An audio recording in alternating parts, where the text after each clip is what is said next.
आज का ये एपिसोड शुरू करने से पहले एक छोटी सी बात। क्या आप भी अपना पॉडकास्ट बनाने की सोच रहे हैं? तो एंकर ट्राई कीजिए। ये पॉडकास्ट बनाने का सबसे आसान तरीका है। नंबर 1, ये फ्री है। नंबर 2, इसमें कई सारे ऐसे टूल्स हैं जो आपको अपने फोन और कंप्यूटर पर रिकॉर्ड और एडिट करने की फैसिलिटी देते हैं।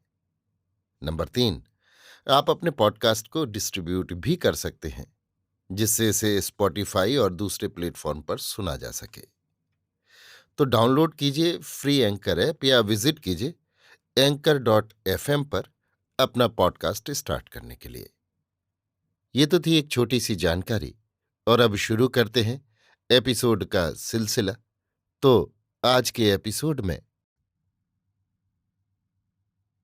लीजिए सुनिए आचार्य चतुर्सेन शास्त्री के लिखे उपन्यास वयम रक्षामः का 48वां भाग, माया का वर्ष नक्षत्र, मेरी यानी समीर गोस्वामी की आवाज में। पुरातत्व और इतिहास इस बात के साक्षी हैं कि अब से हजारों वर्ष पहले उत्तर अमेरिका के दक्षिण सीमांत में, जिसे आजकल मध्य अमेरिका कहते हैं, मय नाम की अत्यंत शक्तिशाली जाति रहती थी। हमारे प्राचीन पुराण साहित्य में मय एक दानवेंद्र है जो वास्तुशास्त्र का आदि पुरुष माना जाता है।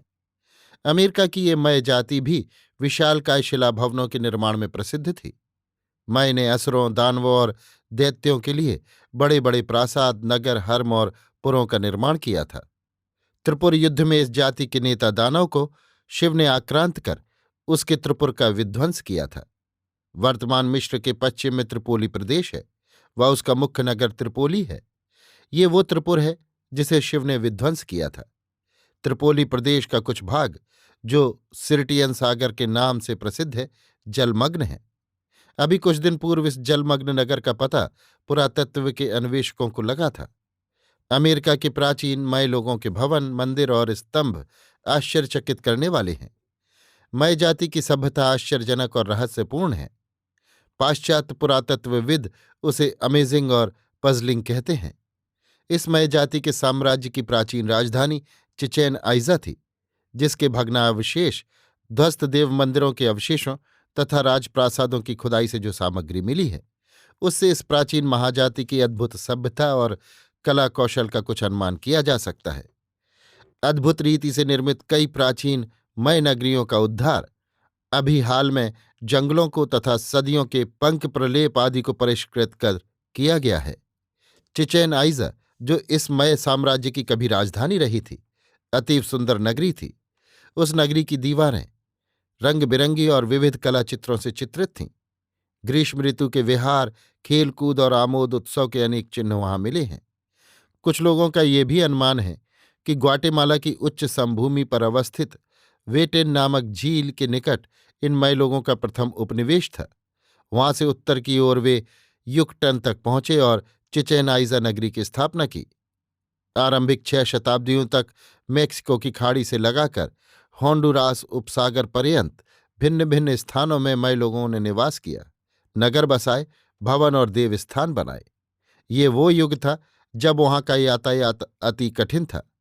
ये एक चमत्कारिक बात है कि इन कठिन समयों में इस जाति ने कैसे ऐसी उन्नति कर ली। पीछे उन्हें दुर्दिनों का सामना करना पड़ा। उनमें संभवतः बड़े बड़े निर्णायक युद्ध हुए। तभी अनेक संपन्न नगरों के साथ उनकी महानगरी चिचेन आइजा भी उजड़ गई। मय जाति के बनाए हुए नगरों में गगनचुंबी अट्टालिकाएं थीं। उनके राजमार्ग शिलाफलकों से आच्छादित थे। मीलों लंबी सड़कें थीं जो एक नगर को दूसरे से मिलाती थीं। वे संभवतः ज्योतिष विद्या के भी पारंगत थे। वे ग्रहणों का विवरण, तिथि और वार सहित जानते थे। इस मय जाति के वहां अनेक शिलालेख प्राप्त हुए हैं। कुछ हस्तलिखित ग्रंथ भी हैं। उन्हीं से अंतर्विद्रोह का पता लगता है, पर वो बहुत आधुनिक ईसा की प्रारंभिक शताब्दियों ही का है। ये भी ज्ञात हुआ कि उन पर स्पेन वालों ने आक्रमण कर अंत में उनका विनाश किया और उनका इतिहास भी नष्ट कर डाला, जिससे इस जाति का पूर्ण इतिहास अंधकार में डूब गया। प्राचीन राजधानी की सफाई और खुदाई से वहां मंदिर, महल, पिरामिड, बाजार, नाट्यगृह, कब्रें तथा अट्टालिकाएं निकली हैं, जो आजकल के मंदिरों के समान हैं। मीलों तक बस्ती के चिन्ह देखने को मिलते हैं। एक ऐसे वृहत आकार का मंदिर है जिसमें 1000 खंभे थे। योद्धाओं के भी भवन होते थे। योद्धा बड़ी बड़ी ढालें बांधते थे। वहां की चित्र विद्या, मूर्ति विद्या तथा अलंकारों की बनावट मिश्र से मिलती है। ईसवी सन 1782 में स्पेन के किसी सेनानायक ने किसी अलभ्य ग्रंथ के आधार पर, जो उसे वहां गुफाओं में मिला था, एक ग्रंथ लिखा था जिसका नाम था टाइगर प्राइस्टो की काली किताब। इसी ग्रंथ के आधार पर डॉक्टर गन ने, जो अमेरिका के विख्यात आर्कियोलॉजिस्ट और एक्सप्लोरर थे, घोर अरण्य में एक अज्ञात राजपथ का पता लगाया था। पुरातत्वविद कहते हैं कि उनकी विस्मयोत्पादक सभ्यता और संस्कृति यूरोप की सभ्यता के जोड़ की थी। उनकी श्री समृद्धि और शक्तिशालीता, उनकी उन्नत तथा संगठित जीवन प्रणाली, उनके उत्सव आयोग, उनकी स्थापत्य कला की अद्भुत शक्ति और निपुणता आज के सभ्य संसार की स्पर्धा की वस्तु थी। वसंत की सुषमा वन पर्वत उपत्यका में फैली थी। दूर दूर तक अन्न और कपास के खेत लहरा रहे थे। बीच बीच में सुंदर विशाल मैदानों में हरिण, शाबर, नीलगाय विचर रहे थे। पत्थर की बनी सड़कों पर दानव नर नारियों की भीड़ लग रही थी। पुरुषों के चेहरे दाढ़ीदार न थे। उनके मस्तक पर रक्त चंदन का लेप लगा था। वे कमरबंद कपास के सूती चोगे पहने हुए थे। उनके मुखमंडल सुचिक्कण थे। युवतियों के अंगों पर रंगीन साड़ियां लिपटी हुई थीं। चंदन, अगरू, केसर, कस्तूरी और अन्य सुगंध द्रव्यों से उनके अंग सुवासित थे। उनके लंबे लंबे सुचिक्कण केशों में, जो सुगंधित तेलों से सिक्त थे, विविध पुष्प गुंथे हुए थे। सभी नगर के राजपथ पर जा रहे थे। नगर में आज वर्ष नक्षत्र था। स्त्रियों और पुरुषों की टोलियां पृथक पृथक नृत्य करती, गाती बजाती आनंदमग्न नगर में चारों ओर से आ रही थीं। नगर निवासी उनका गंधमाला आदि से सत्कार कर रहे थे। राजभवन का आज अद्भुत श्रृंगार किया गया था। देव देवेंद्र दानवेंद्र स्वर्णाभरणों से सज्जित हो रहे थे। दानव कुल में दानवेंद्र ही ईश्वर थे और वे संसारव्यापी आदेश देने की क्षमता रखते थे। राजदर्शन साधारणतया प्रजावर्ग को नित्य नहीं होते थे। जिन्हें होते थे वे उन पर अनेक प्रतिबंध रखते थे। परंतु आज वर्ष नक्षत्र के दिन सब कोई दानवेंद्र के दर्शन लाभ कर सकते थे। परंतु दानवेंद्र को कोई भी जन सीधा संबोधित नहीं कर सकता था। न दानवेंद्र के सम्मुख सीधा खड़ा रह सकता था। प्रत्येक पुरुष को दानवेंद्र के समक्ष घुटने टेक कर बैठना और नतमस्तक होकर तथा राज सचिव के माध्यम से देव कहकर निवेदन करना पड़ता था। आज राजवर्गीय जन, राज परिवार के जन, अमात्य, कोषाध्यक्ष, सेनानायक सभी सज धज कर राजप्रासाद के बाहर मैदान में एकत्र हुए थे और होते जा रहे थे। वास्तव में आज के दिन राज्य की सारी कुमारिकाओं की नीलामी होनी थी। उसी का ये वर्ष समारोह था। असुर दानव कुल में यही नियम उन दिनों प्रचलित था। माता पिता का संतानों पर कोई अधिकार न था। राजा राज सेवा में कुमारों का स्वेच्छा से प्रयोग करता था। कुमारिकाओं को राजा की अध्यक्षता में नीलाम किया जाता था। प्रत्येक प्रांत को निश्चित संख्या में सैनिक युद्ध के लिए देने पड़ते थे, जिनके साथ उनका शस्त्रवाहक भी होता था। युवती कुमारिकाओं के संबंध में नियम इस आधार पर था कि वे ही राज्य के लिए जनसंख्या की वृद्धि करती हैं, अतः उनका मान असुर दानव राष्ट्रों में सर्वोपरि होता था। प्रतिवर्ष वर्ण नक्षत्र के दिन राज्य भर की युवती कुमारियां राजप्रासाद के प्रांगण में राजा के सानिध्य में ऊंची बोली पर बेच दी जाती थीं। दानव और असुर राज्यों में एक और भी नियम था।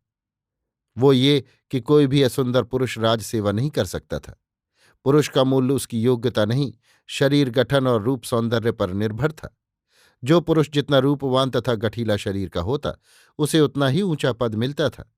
इसलिए असुर दानव राष्ट्रों में शरीर सौंदर्य का बड़ा ध्यान रखा जाता था। कुरूप और दुर्बल व्यक्ति तिरस्कार की दृष्टि से देखे जाते थे। वे चाहे जितने उच्च कुल में उत्पन्न हुए हों, उन्हें अपने परिवार में दास कर्म करने पड़ते थे तथा निकृष्ट भोजन और वस्त्र मिलते थे। परंतु कुमारिकाओं के संबंध में ये बात न थी। कुमारिकाएं प्रजनन का केंद्र मानी जाती थीं। प्रजनन ही उन दिनों सबसे महत्वपूर्ण ज्ञान विज्ञान था। इसी से जननेन्द्रियों की पूजा उन दिनों सर्वत्र असुर दानव कुल में प्रचलित होती जाती थी। राजा चाहता था कि असुंदर और विकलांग कुमारिकाएं भी स्वर्ण देकर सुंदर पुरुषों को दी जाएं, जिससे वे सुंदर बच्चों को जन्म दे सकें। कुमारिकाओं की बिक्री के लिए एक विभाग था। उसमें पुरोहित का प्राधान्य होता था। प्रहर दिन चढ़े कुमारिकाओं का विक्रय आरंभ हुआ। दानवेंद्रमय राजयाजकों तथा मंत्रियों के साथ सुसज्जित हो स्वर्णपीठ पर आ बैठे। दानवेंद्र के साथ अनेक भविष्यवादी, दिव्य शक्तिधारी जादूगर तथा ज्योतिष भी थे। वे सब लाल वस्त्रों पर स्वर्णाभरण पहने हुए थे। दानवेंद्र के प्रिय पार्षद लाल पोशाक पर सोने की सांकल गले में पहने राजा की बाट में बद्धांजलि खड़े थे। दानवेंद्र की चेटी भी मोर पंख और छत्र लिए दानवेंद्र के पीछे खड़ी थी। रथ दल, हय दल, गजदल और पैदल सेना पंक्तिबद्ध अपने अपने यूथपतियों की अधीनता में सजी खड़ी थी। आरंभ में मंत्रोच्चार हुआ, देवता को बलि दी गई और अतिवृष्टि, अनावृष्टि, अवर्षण, तूफान और दुर्भिक्ष से राष्ट्र सुरक्षित रहे तथा दानवेंद्र वर्ष भर संपन्न संप्रहष्ट रहें, इन सब के लिए होम पूजन और पृथक पृथक बलि दी गई। इसके बाद दानवेंद्र की स्वर्ण प्रतिमा का पूजन विविध उपचारों से हुआ। दानवेंद्र की मूर्ति पर विविध प्रजाजनों ने अपनी श्रद्धानुसार बलि भेंट दी। बहुतों ने स्वर्ण दिया, रक्त दिया, बहुतों ने पशु बलि दी, बहुतों ने अपनी संतान की बलि दी। राजदर्शन के उपलक्ष्य में दूर से आए हुए बहुत जनों ने अपनी ही कंठ काटकर आत्मबलि दी। ये सब बलिदान बही खातों में लिखे गए और बाद में दानवेंद्र की ओर से जिसकी भेंट बलि जितनी मूल्यवान प्रमाणित हुई उतना ही उसे राजप्रासाद दिया गया। स्वर्ण, पद, भूसंपत्ति, पशुधन, कुमारिकाएं आदि आदि। अब कुमारिकाओं का नीलाम आरंभ हुआ। सबसे पहले सर्वश्रेष्ठ, सर्वाधिक सुंदरी कन्याएं दानवेंद्र और याजकों के लिए छांटकर उनके निर्धारित मूल्य का स्वर्ण नीलाम करने वाले अध्यक्ष के पास जमा कर दिया गया। इसके बाद बची कुमारिकाओं में से सर्वश्रेष्ठ सुंदरी कन्या का ऊंचे से ऊंची बोली बोलने वाले को स्वर्ण लेकर नीलाम कर दिया गया। उसके बाद एक सर्वश्रेष्ठ सुंदरी, फिर साधारण कन्याएं बारी बारी से नीलाम कर दी गईं। अंत में कुरूपाओं और विकलांगनाओं की बारी आई। उनका कौन ग्राहक हो सकता था, अतः उन्हें धन देकर बेचा गया।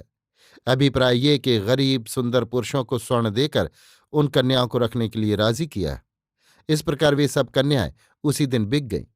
वे सभी एक प्रकार से विवाहिता हो गईं। सुंदरी कन्याओं की बिक्री से मिले स्वर्ण का एक अंश असुंदरी और विकलांग कन्याओं के खरीदारों को दे दिया गया, जिससे वे उनका भली भांति पोषण कर सके।